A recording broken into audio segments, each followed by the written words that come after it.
was watching something on Gaia last weekend. Anyway, it was talking about the stuff that was edited out of the Bible, which I've always known that the Bible used to have like 7 times the information that is in it now, but I never dug into that, and it was just like, okay, that makes the Bible bullshit to me, like, end of story. But dig in deeper, and the stuff that they took out of it is about reincarnation, and it's about telepathy, and all the things that the church Wow. wanted to, all the powerful things that we all have in us that the church wanted to, you know, Because remove from our they want you to awareness. have to go to your priest Yes, to ask for. they wanted to be the only ones that had that stuff.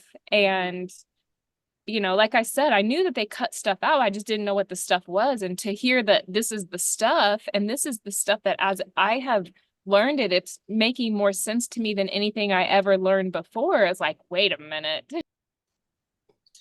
Hello and welcome to Spiritual Storytime with Rose and Jamie. I'm Rose. And I'm Jamie. And today Rose is going to be sharing a reading with us that I think will be great for everyone. It is something that we all can learn from. So what is this blog about? What we learn from books and are inspired, and things that have changed our lives on our journey and make life a little more loving. So today I am going to share Spiritual Reliability by Richard Seaman. This gentleman is the owner of Seattle Life Coaching up in Seattle. And he was the instructor in my life coaching program here at Southwest Institute of Healing Arts. So I'm going to be reading chapter 6 about forgiveness, letting go of grudges and bitterness. The reason why I chose this reading today is because that is something that I did struggle with a lot, and I experienced a lot of suffering in my life from holding grudges and being bitter about things and blaming others for my suffering and my things that were happening, my bad moods and stuff like that. And reading this was basically the gateway to healing that part of me, and it's a daily reminder. So sometimes when we learn something in life and then we don't use it in our daily practice or remind ourselves about it, we have a tendency to forget about it, and we default back to ways that we've been in the past. So this is maybe this will be your gateway to forgiveness and letting go of grudges and bitterness. And I hope that it speaks to even just one person that's watching this spiritual story time today. Forgiveness is the quickest way to release from your inner and outer struggles, issues, conflicts, and dis-ease, because we know dis-ease leads to disease. Many of us believe that to forgive someone for a wrongdoing is to send him or her a message that what he or she did was okay. The opposite is true. And the fact is, when you forgive someone else for their acts, you actually release yourself from the physical, mental, emotional, and spiritual distress and disharmony it causes you. I'm going to reread that because that's really important. The opposite is true. And the fact is, when you forgive someone else for their acts, you actually release yourself from the physical, mental, emotional, spiritual distress and disharmony it causes you. Do you want to talk about that for a second before we move? I do. Yeah. I always like to bring the spiritual to the science whenever possible. So if you want to look at that from the science aspect, when you're having those negative thoughts and going through that spiral in your mind, the cells of your body are responding to that. And if you're angry, the cells in your body are angry. And when they're angry, that's what's creating the dis-ease, right? Which leads to disease. So, science backs up our spirituality here. Yeah. Oh my gosh, I love that. Thanks for sharing that. Thanks for adding that in because I believe it's absolutely true. And when our cells of our body are not happy and then they start to deteriorate because they're not as strong as they could be, again, leading to the disease. When you hold on, when you hold on to such low vibrational energy, it stops you from expressing your true God divine nature into the world. And from that mental space, you will struggle to live a spiritually reliable life.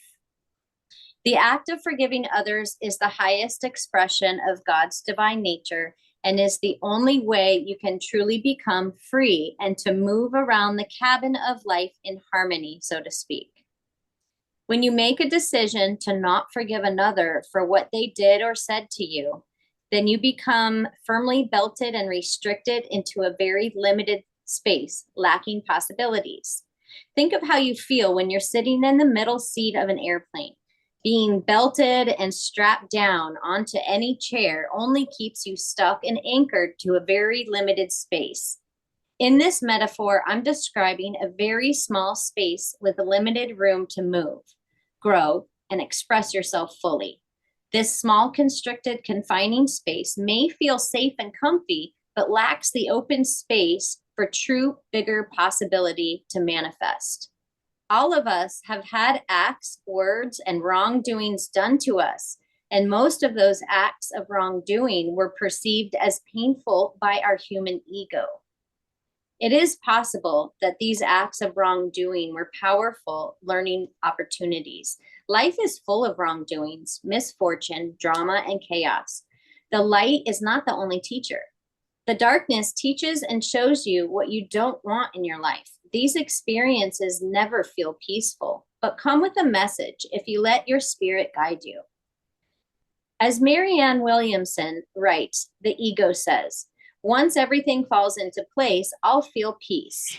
The spirit says, find your peace, and then everything will fall into place.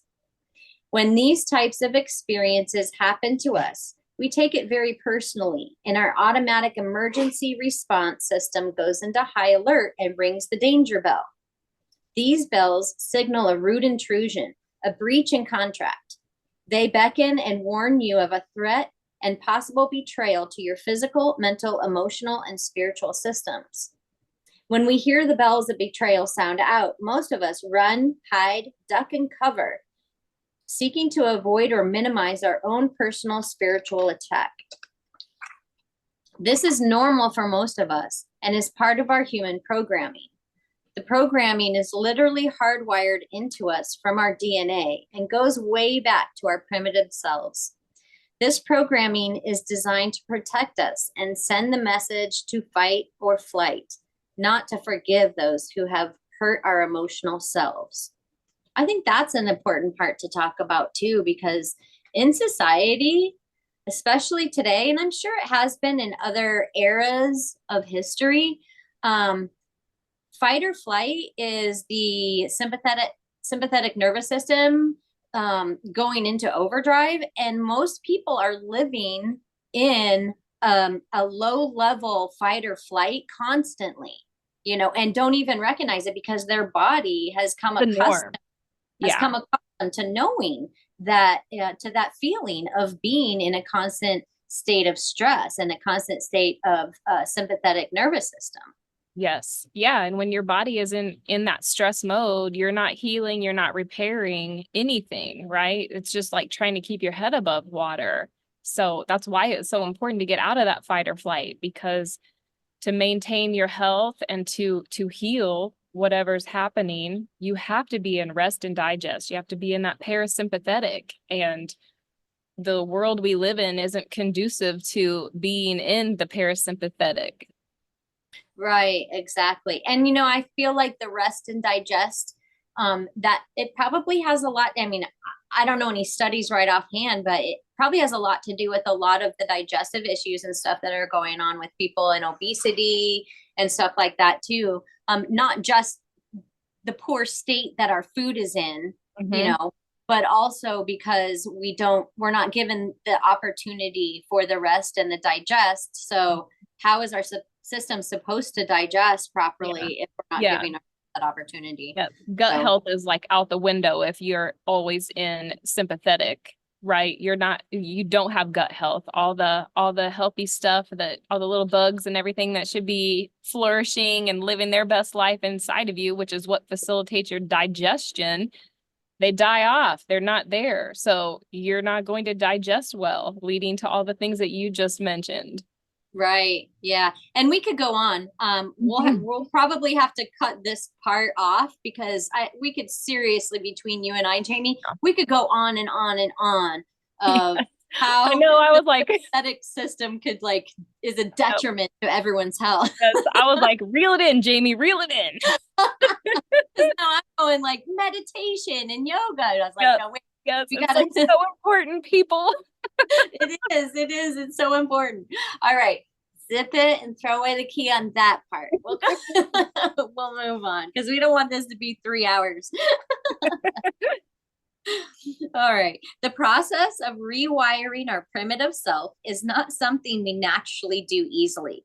In fact, it will feel very unnatural and odd until you retain and rewire your mental chemical programming.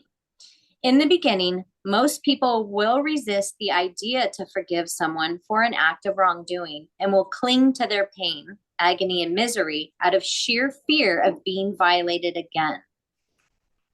I'm a firm believer and teacher that healing can only begin to take place after you feel the pain. I always tell my students who are feeling an old wound during class to talk it out, walk it out, run it out, dance it out. Do something with the feelings, but make sure you feel them. In order to heal, you must feel. And then once we feel, we must deal. Nothing has a hold on your mind that you cannot release. To break free, you will need to go through a spiritual labor and seek to give birth to your higher self. A higher self is the part of you who can rise up and be forgiving. It's just a moment where you decide to let go of right and wrong, bear down to feel the pain you once experienced, then begin to apply love to anything that is perceived as hurt, pain, betrayal, and or lack of love. In this moment, you will rise up, transcend the old stuck negative stories and feelings, and move into compassion for the wrongdoer. It's like 1,000-pound weight is lifted off your chest and you can breathe again. Most people do not realize how much pressure was on them until they let it go and forgive. To forgive is extremely relieving to our body, mind, and spirit. To forgive is to love.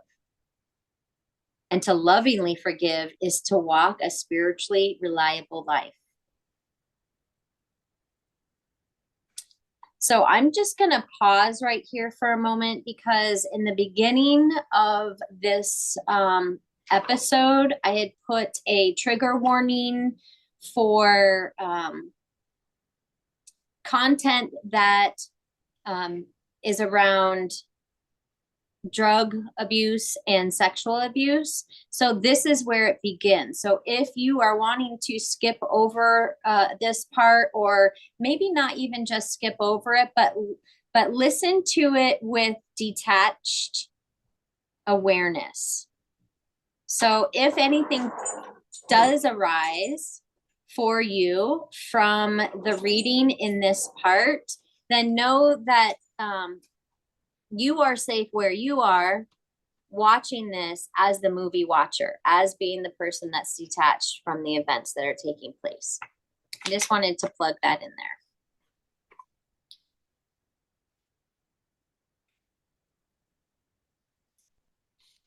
A few years back, I started working with a client who was new to coaching. Generally, I refer to myself as a mind-body wellness coach, but when I did, it seemed to stir something up within him, and it quickly became the topic of discussion. I was alert to his reaction to the title Mind Body Wellness Coach. My awareness was that his ego seemed to be quickly activated by the mere mention of the title. Ego, edging God out, would be appropriate in this case. Because as I began to listen to him speak about his life, It became very obvious that his ego wanted nothing to do with wellness of his mind or body. As I began to ask him questions about his life, I quickly picked up that he was holding onto a mountain of unforgiveness. He told me when he was 10 years old, both his parents were killed by a drunk driver. His life became a nightmare in a blink of an eye. The story he shared only became weightier. At 10 years old, the only solidity he knew was ripped out from beneath him. He was put into foster care, where his life became horrendous. A few weeks after he entered, he began to get molested night by another young man in the residence. The nightly abuse began to take its toll and eventually resulted in the loss of his voice due to his fear. He began to accept the nightly exploitations because he felt he had no one to turn to and thought God was punishing him because he had horrifying thoughts of one day finding the man who killed his mother and father and assassinating them. He knew one thing: vengeance. He lived every day of his life holding on to the vengeful thoughts, and none of these negative thoughts and beliefs were serving him to be the best version of himself. He ran away from every home he was put into. Then in time, started to live on the streets. He found a way to deaden his pain through drugs. He began to get a hold of drugs by selling his body to any man or woman who would pay for it. His fix was heroin, costing him $30, marking the worth of his body.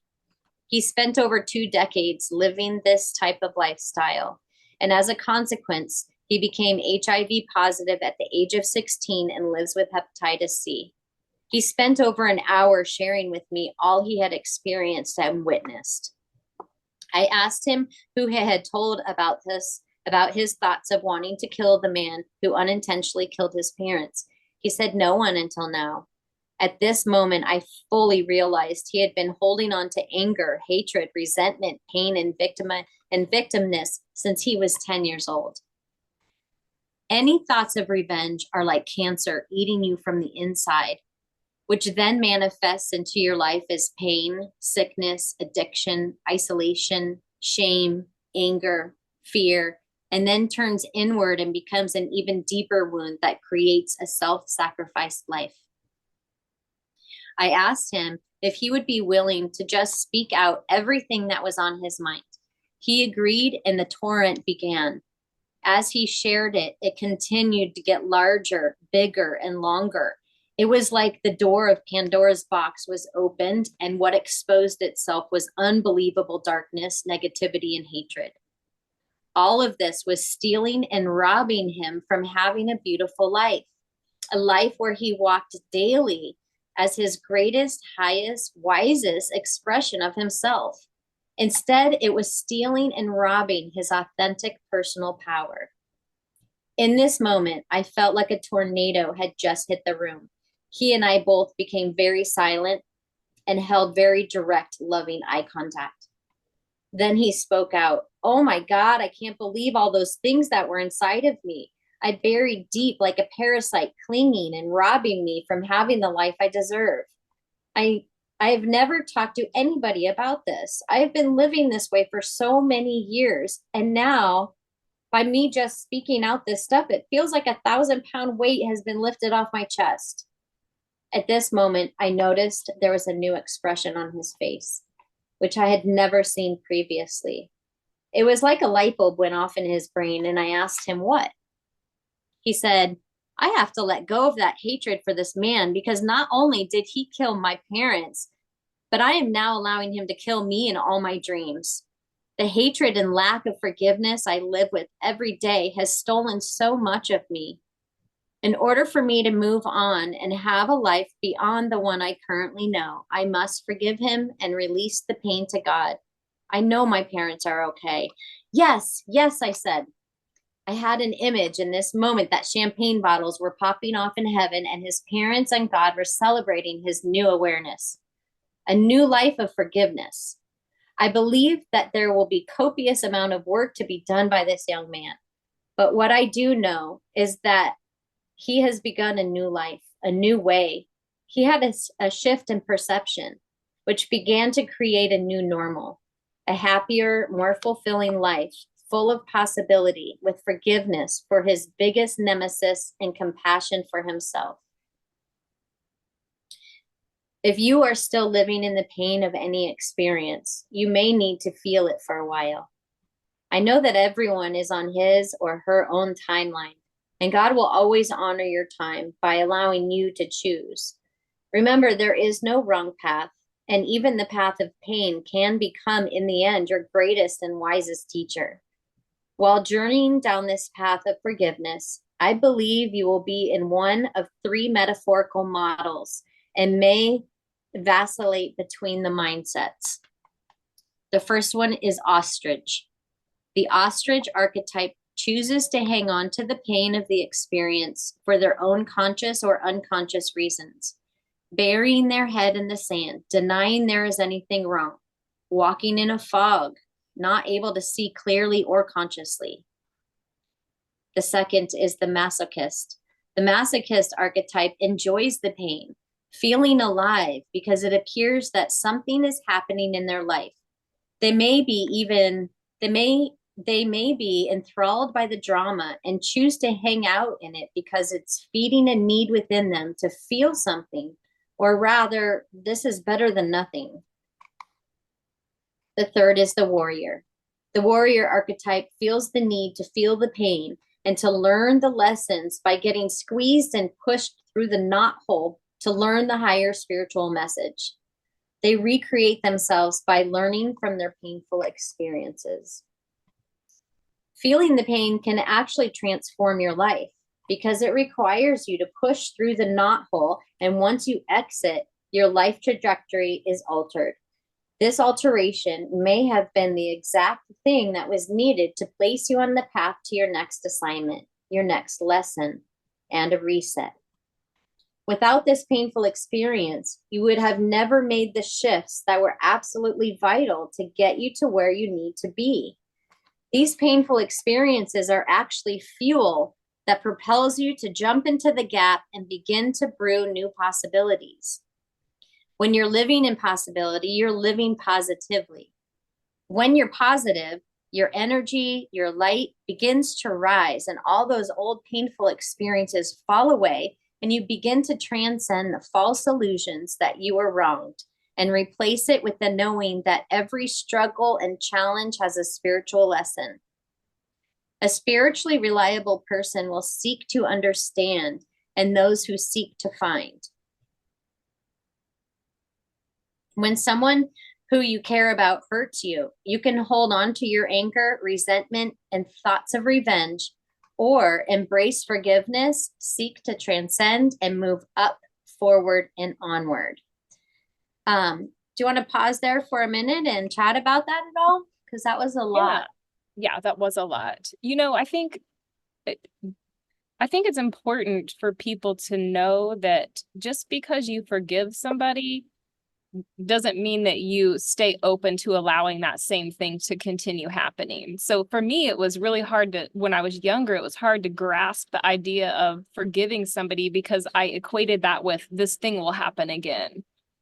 And that's not the truth. I mean, you forgive the person, but you remember the lesson, right? And the lesson means that you need to adjust your actions in a way that keeps you protected and have boundaries and all that stuff. But forgiveness is not the same thing as leaving the door open for the same thing to happen again. With the boundaries, we don't need to, stay open and raw about it. We can learn the lesson. Because with every lesson, there's a blessing. So what's the lesson? What's the blessing? And shoot, now I forgot what it was that I was thinking of.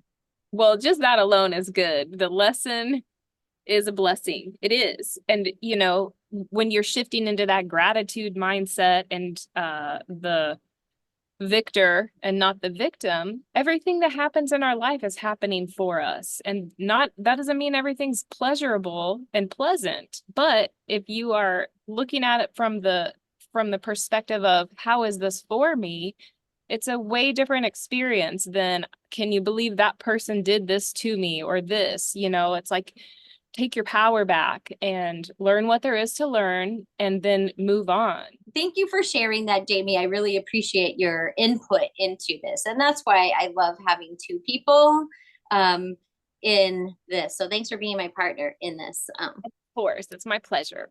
You always have the best things, the best shares too. So moving on, it's important that for you to do the work. It is important for you to do the work. It requires to make this upward leap, meaning it may require you to seek outside counsel or coaching, which will assist you in feeling and healing the wrongdoing. As I have stated previously, in order for you to heal, you must feel. And when you feel, you heal. Nearly everyone has been hurt by the actions or words of another. Perhaps your mother criticized your parenting skills, your colleague sabotaged a project, or your partner had an affair. These wounds can leave you with lasting feelings of anger, bitterness, or even vengeance. But if you don't practice forgiveness, you might be the one who pays most dearly. By embracing forgiveness, you can also embrace peace, hope, gratitude, and joy. Consider how forgiveness can lead you down the path of physical, emotional, and spiritual well-being. As I was writing this chapter, my spiritual listening was activated, and I was told very clearly to write this down on a Post-it note. Find medical evidence on how not forgiving affects us physically, mentally, emotionally, and spiritually. I remember thinking to myself, could there be documented evidence? Being spiritually reliable, I began the quest to find any medical documentation that could validate my intuitional claims. I stumbled upon a very validating article written by the Mayo Clinic labeling unforgiveness as a physical, mental, medical condition. They share that letting go of grudges and bitterness can make way for compassion, kindness, and peace. Forgiveness can lead to healthier relationships, both with others and yourself, greater spiritual and psychological well-being, less anxiety, stress, and hostility, lower blood pressure, fewer symptoms of depression, lowering the risk of alcohol and substance abuse. For further reference, I have included the full article in the appendix of this book. I feel the information written by the experts at the Mayo Clinic are spot on when medically labeling unforgiveness as a significant factor contributing to the disharmony and disease hidden in many people's lives and bodies today. My invitation for you would be to feel the pain as much as you need to feel it. But understand, the longer you hold on to the pain, agony, and misery of any experience, you're strapped down, held down by someone else's past acts. This causes your life force to be sucked out of you, and you are unable to freely move about as a divine expression of God, as a spiritually reliable vessel. Or you can choose to be released from all and any past wrongdoings just by the mere claiming it as so, and by and in the authority of God's loving law. Shall we release this truth now into the law of God as done? Yes, and so it is. And then he's got a grounding prayer. At the end of each one of these chapters is a grounding prayer. Dear God, I acknowledge that I am always unified with your loving, everlasting energy. I choose to lie in the arms of divine flow and give up my need to make others wrong. I decide now to let go of all grudges and bitterness of others whom I feel have said and done things to me which hurt me. I reclaim my authority as a divine expression of God by letting go and forgiving others and myself. When I do forgive, I know that only then can I freely move about in the world as a bursting expression of the divine spark that was implanted in me at birth. I let go and forgive easily. I let go and allow God's grace to lift me up and over the resistance now. I release this prayer into the law of God's as done, and so it is. Love it. That was a great share. So let me see what the 18 is. For further reference, I have included the full article in the appendix of this book. I feel the information written by the experts at the Mayo Clinic are spot on. And it says the Mayo Clinic stack forgiveness, letting go of grudges and bitterness, last modified November 23rd, 2011. mayoclinic.org/forgiveness/ART. And I'll just add that into the description if anybody wants to know about that. I love that he brought in the medical and the science, because it's real. Like, this is real. And even medical professionals know when you hold on to the bad stuff, you create bad stuff in your body. You're manifesting an unhealthy body by carrying all that negative stuff. So, right. Yeah, it's like that Dr. Emoti, what was his name, with the rice? He did the rice experiment where he made rice and put them in 2 containers and then was like cussing at one or whatever, you're a piece of shit or whatever, to one, and like, I love you, to this one, and this one got all black and moldy, and this one stayed pretty. Yes. I always reference the IKEA plant thing that's about bullying. It's the same thing. So the IKEA put like two plants in an identical clear container, and they had kids say really nice, or they piped in nice music, nice words were said to one plant, and then really bad things were said to the other one. You're ugly, you're stupid, whatever. And you watch these 2 plants that everything else is exactly the same. One flourishes and one does the opposite. Oh, that's a good experiment to do with kids, because kids can be really mean. Yes, and that's on YouTube. Anybody can look it up. It's like real quick video to look at, but it shows you the impact of your words, and your thoughts are just words that are inside instead of outside. Yeah, exactly. Yeah, and so when you're getting into that space, I think I remember what I was going to say. It was about the forgiveness part. So, and it's about like, I used to say, oh, it's so easy to just, okay, I forgive. And then like like a while later, I would notice that there would still be these like, oh gosh, I hate that person because of this or whatever. Oh, I'm still holding on to that grudge. I guess I didn't forgive because I said forgive. Well, by saying I forgive you for this, you have to know, like what he was saying, it's not okay that you did that, so right.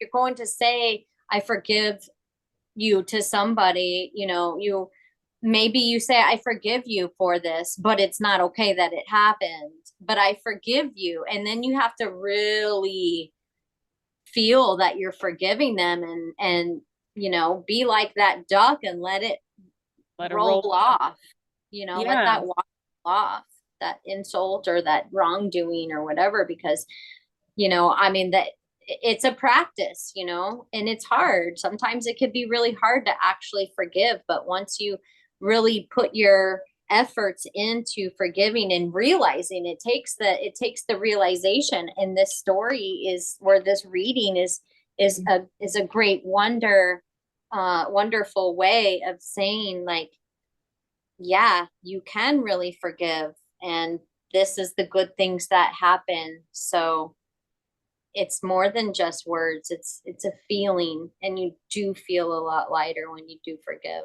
Yeah, because forgiving is it doesn't say I'm absolving you of your wrongdoing. It's saying I'm releasing the negative impact that your actions had on me. That's what forgiving is. I'm letting go of the impact that your wrong action had on me. It doesn't make your action right, but that's not mine to deal with. That's yours to deal with.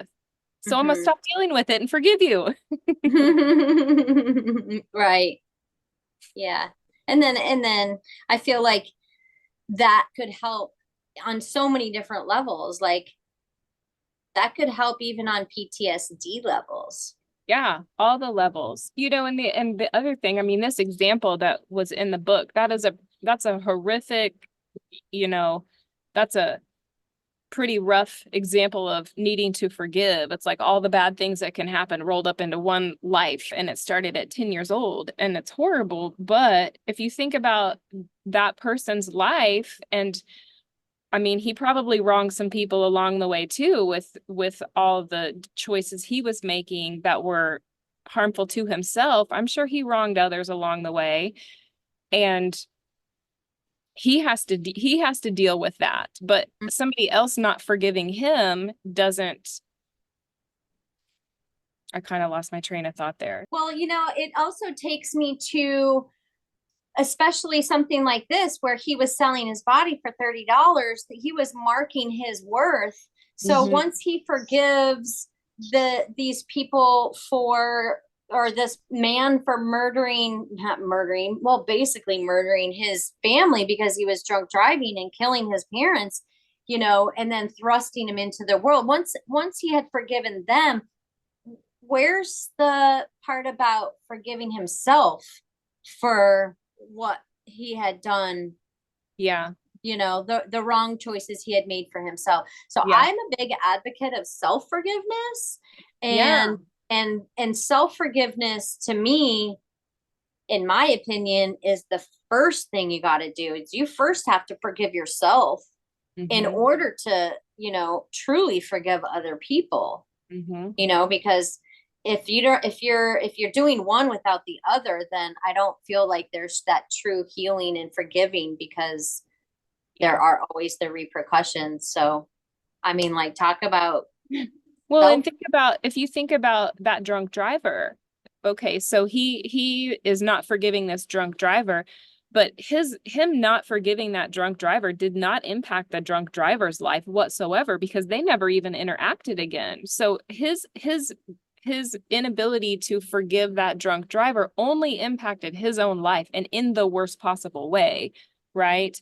But the drunk driver's got to forgive himself. I'm sure that he went through a lot of struggles for a lot of years trying to forgive himself for taking the lives of two innocent people and the parents of a 10-year-old child. Right. Yeah, that's got to be hard for him.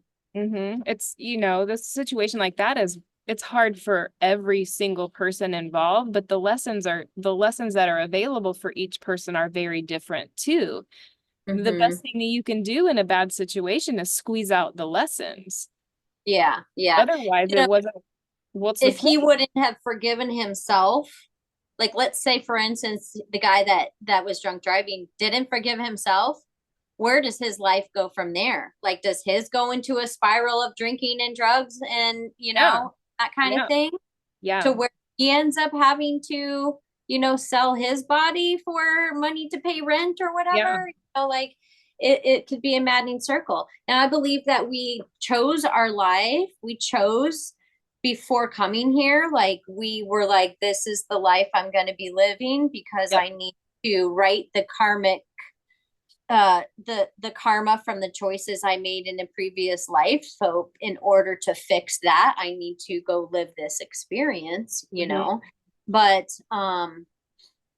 I feel like, I kind of felt, I have always wondered, like, um if you're a murderer in one life, are you reborn as someone who is murdered in the next life to right that karma? Like, Yeah, there's a writing of karma, and then there's also just the learning of experiences. So if you were the bad guy in a life, then you may choose to come back and be the victim in the next life, so you understand the gravity of the actions from your past life. And it's, you choose to do that because you want to know, and it helps us grow and expand. And that is a tough one to wrap your mind around, like, what, I chose this when something horrible happens. If that's a new concept, your first reaction is, I would never choose this, that's crazy.